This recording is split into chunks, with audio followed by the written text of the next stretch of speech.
opposed to what are we saying about this system that doesn't actually allow for an extended or 3D humanity for people. And the other part of what it does, and I think I'm thinking out loud here, is that when you talk about sympathy and you talk about paternalism as culturally bound, then one of the things that you can do is upend what it means for disability studies to shunt aside sympathy so completely. Right. So there's a way in which the two discourses are seemingly at odds, but I think minority cultures, particularly those who approach disability from the lens of sympathy, do ask disability studies to consider that sympathy is not quite so bad all the time, but that there are instances where sympathy and pity becomes less useful. It certainly hasn't been politically expedient, particularly in the UK, but there are moments when it becomes useful for pushing things forward. Yes? Do you think they're both in like predominant liberal discourse, which doesn't always, it really hasn't engaged disability, and also perhaps in mainstream African American discourse, which has dealt with the historical issue of being conceived as inferior biologically? That may explain some of the reticence to engage disability. It's something that I've encountered, like when I've said, oh, you know, when you tell someone, you know, we want to cure your disability, it's like telling someone, I want to cure your race. And then like sometimes people have come back and said, well, you just must be a horrible racist because you think that that black people are disabled, you know. I think that the analogies between race and disability are volatile and dangerous. Really? When you say blackness is like disability, you miss something about blackness. When you say disability is like blackness, you miss something about disability. And so when we talk about the two in conjunction, we always have to think of them in terms of intersections. So the reticence to engage disability from the perspective of African American culture is about a reticence that's wedded to politics of respectability, but also about a reticence of hearing the analogies that say blackness is like disability once more. And that reticence, I think, is well justified and very grounded. But part of what I think needs to happen is that the complicated discussion has to take precedent. So when you have a conversation about, say, HIV and AIDS during the 80s, or you have a conversation about black women and cancer, black women and chronic illness, if you have a conversation about the prison industrial complex and over-medicating people, then what you get is a conversation that automatically thinks of the two as engaged and complex rather than side-by-side and analogous. And so that's, I think, the best way to approach it, that you're dealing with a situation or you're dealing with a context rather than dealing with these kind of wholesale general arguments. So I think that accounts for the reticence, and then sort of as a way of fixing it, we can move forward from the perspective of there is an issue or there's a set of discourses at play, rather than there are these two things and they are somehow fitting on opposite ends of an equation, because they aren't.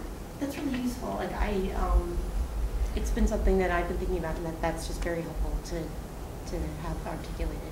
Thank you. And I think part of what happens as a literature person, particularly as someone in comp lit, is that I tend to be fairly Protestant about the way that I approach things. And what I mean by that is, if you're familiar with the Protestant Reformation, one of the cries was sola scriptura, only the text.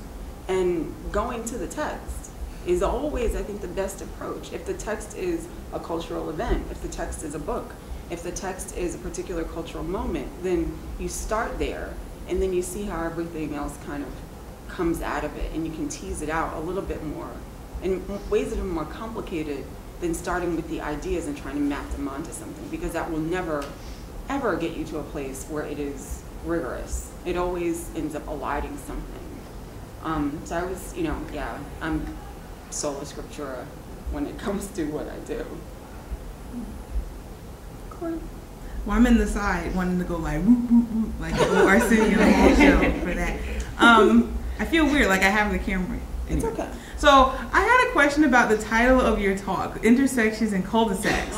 I'm totally, enraptured, as you know, with these spatial metaphors and how they get deployed. And I was sort of struck by what you said earlier about thinking about the different ways that roads converge, right? You can have a one-way intersection. You can get run over in the intersection. And so I wonder if you could talk a little bit more about the cul-de-sac part of your title, because what strikes me about the cul-de-sac,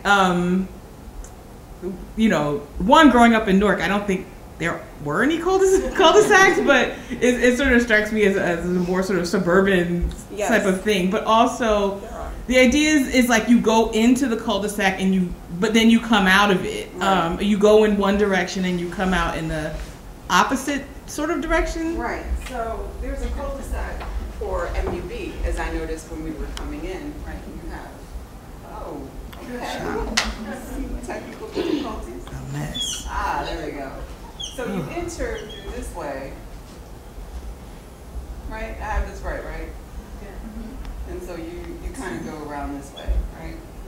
Yeah. And so, you know, there's houses and there's, you know, MUB, or maybe there's not houses, but this is the point, right? It's going this way. So you come in and then you go out the same way you came. When I think about cul-de-sacs, one of the things that I think about is this idea that when it comes to identity, in terms of navigating it, there are some moments when you will be kind of approaching, I suppose, one way of thinking about your identity that seemingly takes you in one direction but then gets you back to the same place. And so I think in some ways the issue of ethics and honesty that I was talking about leads us down this road. Because in a neoliberal environment, at the moment that something becomes liberatory, it also becomes confining. And I'm not entirely sure why that's begun to happen for our moment, but you get things like Love and Hip Hop Atlanta, or you get things like The Real Housewives that are liberatory for certain people, but for people that are watching it, not necessarily so. Like these TV shows where there are these women who are quote unquote behaving badly, but they feel liberated. They think that they are the most empowered women, right? But they don't actually see some of the structures that are confining them or that are holding them back. So in some ways, I think that they are stuck in this feedback loop, or stuck in this cul-de-sac, because it's leading them down one way of thinking about their identity. And hopefully, my hope of hopes is that they will eventually right themselves and turn right back around and go back the way that they came. But, you know, in some ways that moment is liberatory, in some ways that moment is useful, and in some ways what we might be calling kind of a ratchet or awful way of being in the world is perhaps, you know, maybe not a cul-de-sac. Maybe there's another road here that they've found, you know, and are taking it. I don't know, but I think the spatial metaphor helps us kind of think about the way that people are navigating identities. Yes? Yeah, this part, this is particularly provocative to me because I'm thinking about the spatial metaphors, and also I loved your talk and thank you for coming. But what strikes me around this, and thinking about earlier when you started the rhetorics of driving, what came to mind was Chela Sandoval's U.S. Third World Feminism and Differential Consciousness, I think, or Oppositional Consciousness. Right, and that final stage where she talks about these intersectionalities and where we begin thinking about, or we traditionally think about, the additive model that you mentioned earlier, but the liberatory practice of the clutch, right, and how in any given moment, one particular identity can be perhaps more salient, not salient, but more foregrounded? Yes, right. So that the driver is continually in control in the flux of all of these discourses that are operating and trying to define the mobility, right? So that you can clutch, you can downshift. Maybe today you're downshifting race as the forefront, right? Which is not to the exclusion of the others, but given the argument, right, or given the context, right, you strategically upshift, downshift, right, to deal with these multiple oppressors. So there's that aspect that I think is kind of interesting. And then here, getting back to disability as the structures and systems that make impairment an issue, what's interesting here is even in the cul-de-sac model, right, it's a man-made structure. Absolutely. Right? And so we are continually forced to navigate and find these routes, right, within these man-made structures that are in and of themselves hegemonic, right? They're prescribing where we can go, what we can do. But then to also think about Lisa Finke, whose Pedagogy of Depressed is talking about what the aerial map cannot capture, right? And sort of walking through the woods, this exercise, this pedagogical exercise of taking her students through the woods, right? After having looked at the aerial map and looking at all of the breaks, right? Yeah. So how the aerial map will not capture that there are paths, will trample through the grass instead of following the man-made route, right? And that as a site of liberation, right? However small it may be in the moment, but it is a start, it's a start, right? And so thinking about the politics of geography and how we have to navigate these spaces, but maybe the rupture is somewhere within that man-made structure. Absolutely, and I think the ethical and honest approach that the protagonist takes here becomes a useful kind of breaking point for her. I do think in some ways that, I mean, it's interesting for people who know me in here, it's also interesting for you guys to hear me talk about driving metaphors since I don't actually have a license. But there's a moment at which, you know, as a passenger, right, you can still see how some of these things work, but also as someone who doesn't walk very often. It's one of the reasons why I'm able to wear these fabulous shoes, because they won't be going anywhere other than my scooter. But there's a kind of liberation that's not pictorially represented by what would be the aerial map or what would be the outside gaze looking in. And I think Reggie's comment also speaks to this moment of not just dealing with how these things work or how the intersections play out, but how our gaze becomes faulty in understanding them. Because it's not just about where the intersections are or what they look like, but about who's looking and about what that look can consist of, what that gaze can consist of, whether that gaze in fact allows for liberation. So, I mean, I think that's really an awesome way to reconceptualize it. Anybody want to ask one more before we send Dr. Pickens off for lunch? Yeah. Nobody has anything specific. I have something that you just raised my curiosity about. Yeah. I haven't read Fledgling, but I've read some of her earlier works, and just as I came in, I was a little late, and I apologize. But you had mentioned that in this novel there is this that there are symbiotic relationships, as there are in some of her earlier works also. Yes. So I'm just having sort of like a very beginning of a thought about this, but the relation, you know, how those things play out, the sort of these symbiotic relationships in terms of support or, you know, activities or radical. So I've been thinking a lot about that. I mean, she does a lot with symbiotic relationships, and this is the first time that it's actually been called symbiosis within the text. Okay. But it happens all over the place. It happens in Parable of the Talents, Parable of the Sower. It happens in Kindred. It happens in Pattern Master. The whole series, right? It's all. She's all about constructing these communities that seem to be coercive, but really aren't all that different from the ones that we have in the quote unquote real world. So yeah, I mean, I think it's a strain throughout her book. And one of the things I find useful in thinking about symbiotic relationships and disability is that disability is always figured as excess.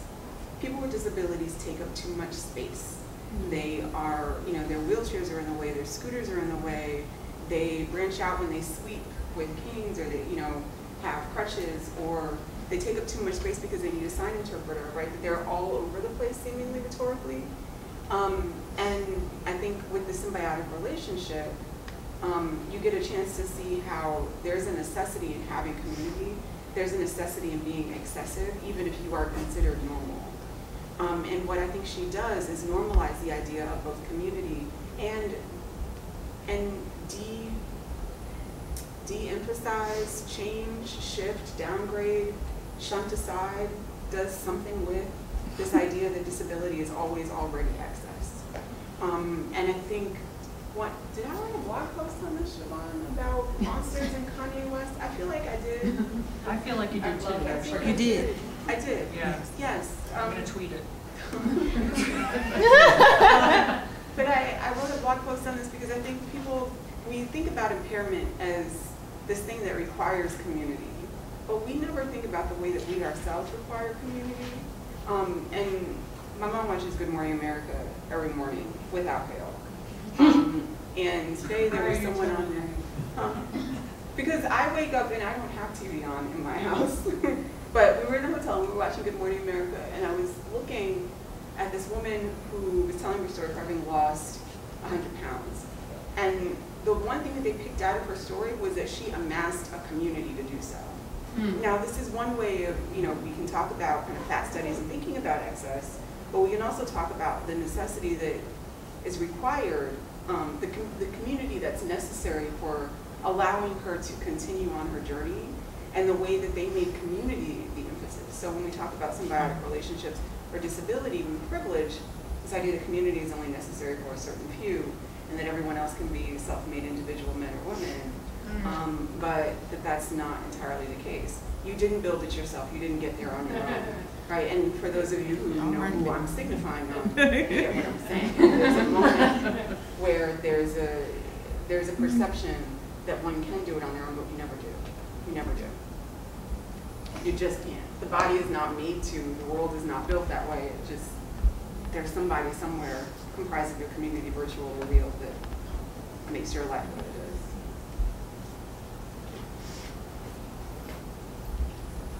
Lunch?